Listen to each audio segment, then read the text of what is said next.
So this is the video for your next test. All right, so question number 1 says to solve for x, which is the square root. Square root of 7x minus 10 equals x. So always make sure the radical is isolated, and it is. To get rid of the square root, you're going to square both sides. So when you square square root, they cancel each other out. So we're left with 7x minus 10 equals x squared. So now it's a quadratic, and we want it to equal 0. So we're going to minus 7x and add 10. And I'm moving everything to the right, because I always want to keep my x squared positive. So I get 0 equals x squared minus 7x plus 10. And now I'm going to factor. So when I factor this, I get x minus 5 and x minus 2. I draw my t-chart, and I get x equals 5 and x equals positive 2. So my zeros are 5 and 2. And you do have to check it. So we have the square root of 7 times 5 minus 10. Does this give me 5? So we have 35 minus 10 is 25. Yes, the square root of 25 is 5, so that checks. All right, now let's plug in 2. So we have the square root of 7 times 2 minus 10. Does that equal 2? 7 times 2 is 14. Minus 10 is 4. The square root of 4 is 2, so 2 equals 2, and that checks. All right, so let's take a look at number 2. So it says a student has test scores on the last 4 tests were 80, 86, 96, and 82. What score does he need on the next 2 tests if he gets the same score? So he's going to have 2 more tests. And we want to know what does he have to get, and he has to get the same score so that all of them add up to be a mean of 90. So remember, mean means to add up the numbers and divide by how many numbers you have. Well, he's going to have test 80, 86, 96, plus another test, which we don't know, plus another test, but it's going to be the same as this one. And when I add up all these tests, which are 1, 2, 3, 4, 5, 6 tests, I'm going to divide by 6. And when I'm done, I want this to equal 90. Okay, so now I'm going to add these numbers up. 80, 86, 96, and 82. I get 344. X plus x is 2x, so plus 2x over 6 equals 90. So now I'm going to put 90 over 1 and cross multiply. So 6 times 90 is 540 equals 1 times 344 plus 2x is that. And now we just solve. So minus 344 from both sides. So I get 2x equals 196. Divide by 2. He would have to get 98 on each test to have an average of a 90.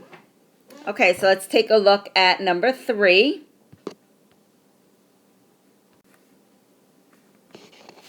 Okay, so number 3 is expressed using radical notation. Now remember the rule. When you have x to the a over b power, x to the a over b power, remember the numerator is your power and the bottom number is your root. And it has to be positive in order to do power over the root. So let's take a look at the first one, which is not 4. I'm not sure why I wrote 4. xy raised to the 4/5 power. Now, you're only going to do power over the root to the one that has that fractional exponent, which is only the y, not the x. So the x will be on the outside, and it'll be power over the root. So I want the 5th root of y to the 4th power. All right, now this one we have xy in parentheses raised to the 4/5 power. Now, since the whole thing is in parentheses, the whole thing's going to go under the radical. So it would be the fifth root, use parentheses, xy to the fourth power. It's the whole thing, so you keep using parentheses. All right, now the next one, which is xy to the negative 4/5 power. Now notice the exponent is negative. Now, in order to do power over the root, you have to have a positive exponent. So how do I make an exponent positive? It goes into the denominator. So this just becomes x over, I only move the one that has the negative exponent. So I'll only put in the y in the denominator. So it's x over y to the 4/5 power. Now I could do power over the root. So it's the fifth root of y to the fourth power. All right, same thing with d, which is parentheses xy raised to the negative 4/5 power. So now since the whole thing is in parentheses, the whole thing goes to the denominator. So it's 1 over xy to the 4/5 power. Now you could do power over the root. The fifth root, parentheses xy to the fourth power. Okay, so let's take a look at number 4. All right, number 4 is to solve by completing the square. So the first thing you always want to do is make sure the number in front of your x squared is a 1. And in this case it is because there's no number written in front of x squared. The next thing is to make it, look like this. X squared plus bx equals c, which means you want to get your x over to the side with your x squared and leave your number that has no x all by itself. So I'm going to minus 6x from both sides. So I get x squared minus 6x equals negative 8. Now I do half of b, this is b. Half of negative 6 is negative 3.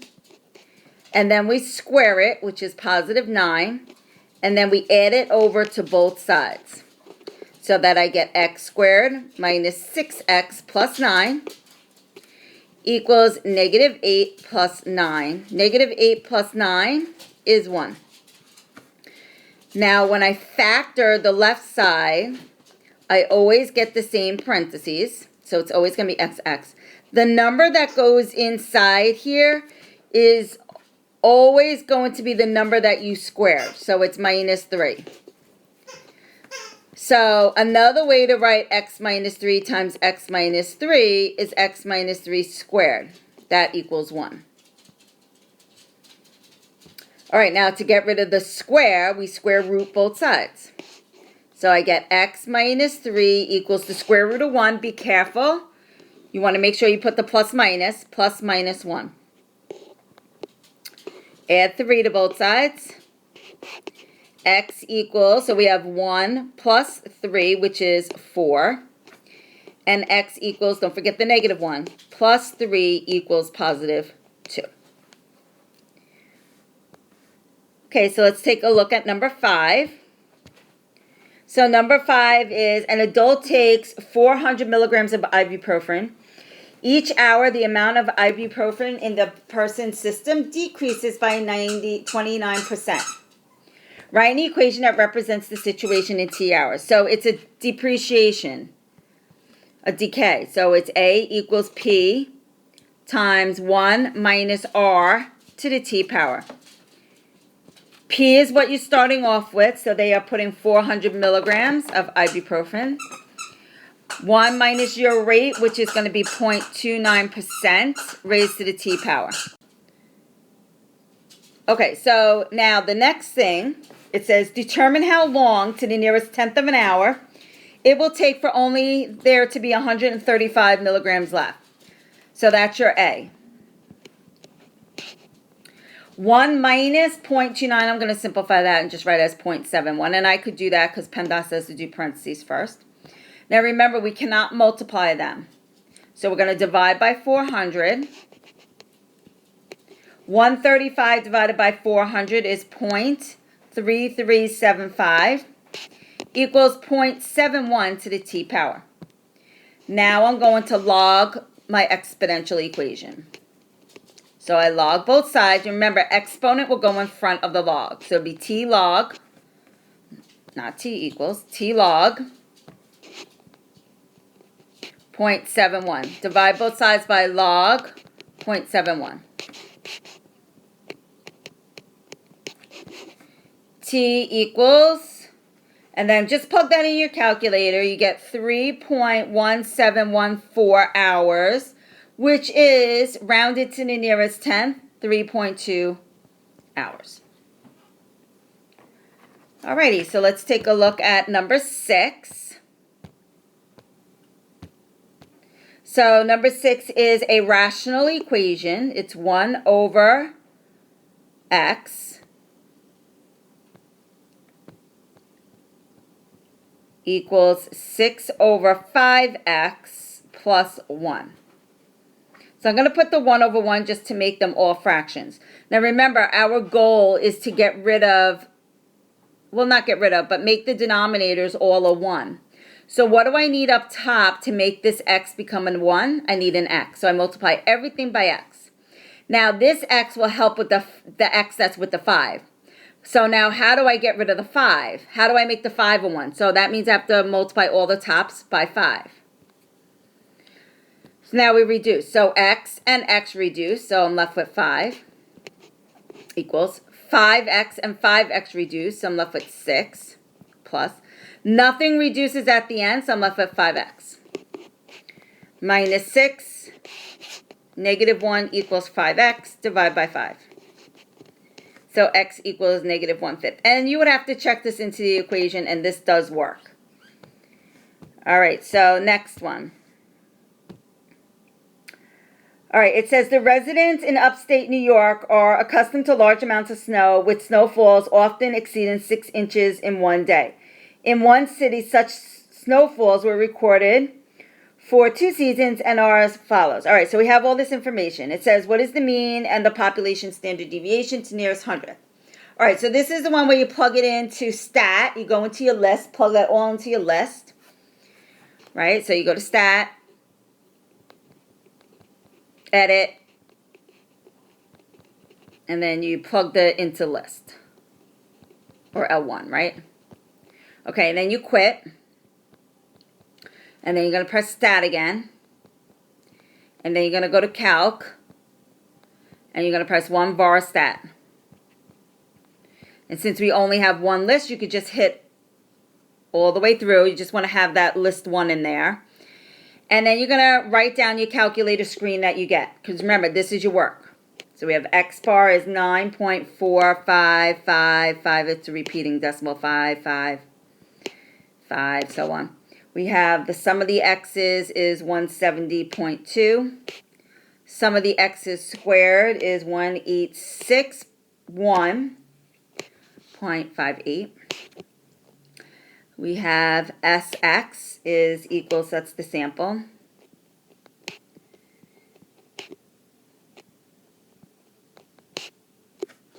Sigma x is 3.743471684. N, remember that's the number of pieces of data. You plugged in 18 pieces. The minimum number that you plugged in, that's the smallest number, is 6.1. Your quartile 1 is 7. The median, which is your quartile 2, is 8.45. That's the middle number if you line them all up. Quartile 3 is 9.5. And your max, this is the largest number that you plugged in, is 21.5. All right, so what's the mean? So once you write all this down, on the side, you're going to write mean. You could even write x bar, because that's what mean is. And you're going to write to the nearest thousandth, which is 2 decimal places, 9.46. But you write this on the side. Now you want population. This one is sample. S for sample. This one is population. All right, so sigma x, or if you write population, standard deviation, is 3.74. All right, number 8.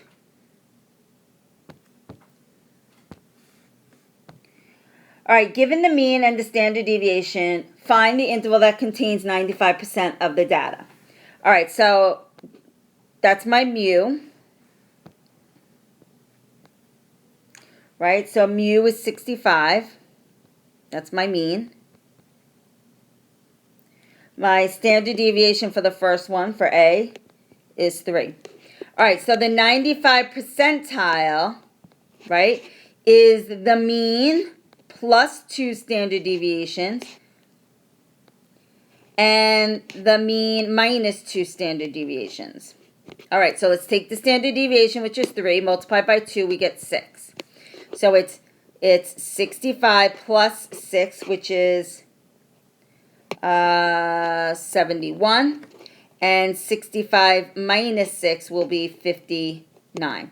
So the interval is 59 to 71. That's how you would write it. All right, the next one, the mean is 121, and the standard deviation is 4.7. All right, so we're going to take 4.7 times it by 2. You get 9.4. So it's going to be 121 plus 9.4, which is 130.4. And 121 minus 9.4, which is 111.6. So the interval is 111.6 to 130.4. Okay, so next we want to show how we would do an experiment to show if sugar causes diabetes. All right, so we're going to select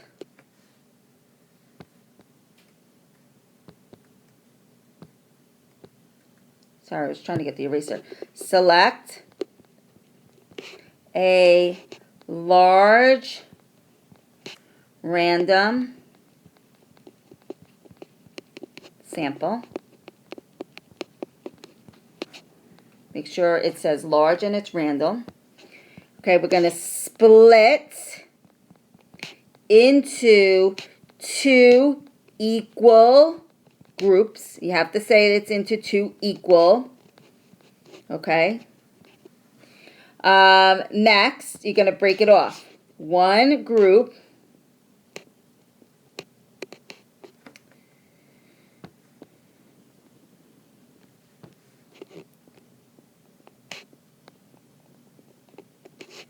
will be given sugar to take, and one group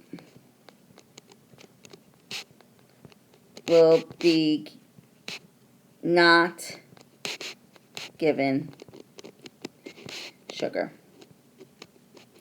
And then the last thing you do is you compare. You compare the data.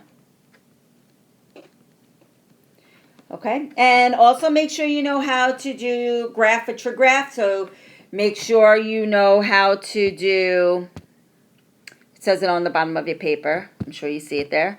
Make sure you can do amplitude, number of cycles, period, number of slashes, X scale, excuse me, midline, range. Okay, make sure you can find all that information, and you have to be able to graph. Remember, sines, if this is the midline, sine starts at the midline, cosine starts at either max or min. Okay? All right, so that's it, and I'll see you guys in class tomorrow. Have a good night.